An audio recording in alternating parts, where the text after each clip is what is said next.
doctor says Donald Trump himself dictated that letter. Our chief national affairs correspondent Tom Yamas has all the details. Good morning, Tom. Cecilia, good morning to you. It's no doubt a strange admission. A doctor allegedly admitting that he took orders from the patient and then shared that bogus medical information with the country.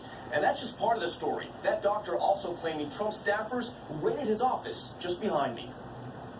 This morning, the doctor who during the campaign proclaimed President Trump will be the healthiest individual ever elected to the presidency says that diagnosis came straight from Trump himself. Dr. Harold Bornstein, President Trump's longtime doctor in New York, signed and released this letter with that statement in December of 2015. But now CNN reports Dr. Bornstein told them those were Trump's words. Quote, he dictated that whole letter. I didn't write that letter. Bornstein's alleged revelation comes after he says his office was raided by Trump staffers seizing the president's medical records. Bornstein speaking to NBC. I feel raped, frightened, and sad. Bornstein says the president's former bodyguard, Keith Schiller, chief of Oval Operations at the time, a lawyer at the Trump Organization, along with a third man, came into his office in February of 2017. I was completely surprised. Bornstein claims the reason for the alleged raid, Trump's hair.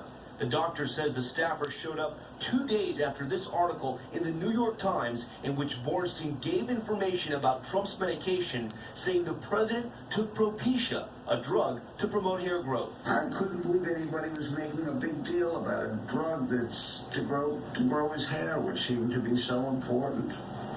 And it certainly is not a breach of medical trust to tell somebody they take Propecia to grow their hair. What's the matter with that?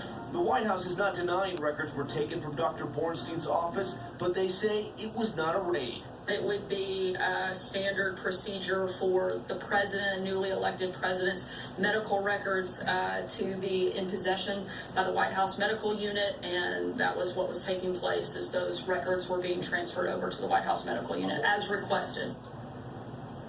Now, the Trump Organization and that former bodyguard are not commenting. When we reached Dr. Bornstein by telephone yesterday, he said he no longer could talk about this issue. As far as any wrongdoing by the Trump staffers allegedly seizing those documents, the legal experts we spoke to say this is such a bizarre case, it's unclear if there's any legal precedent to know if they actually did anything wrong. Cecilia? All right, Tom, thanks. Let's turn to John Carl now. Chief White House correspondent, hold down the fort there. John, you heard Sarah Sanders say that this wasn't a raid, it was standard operating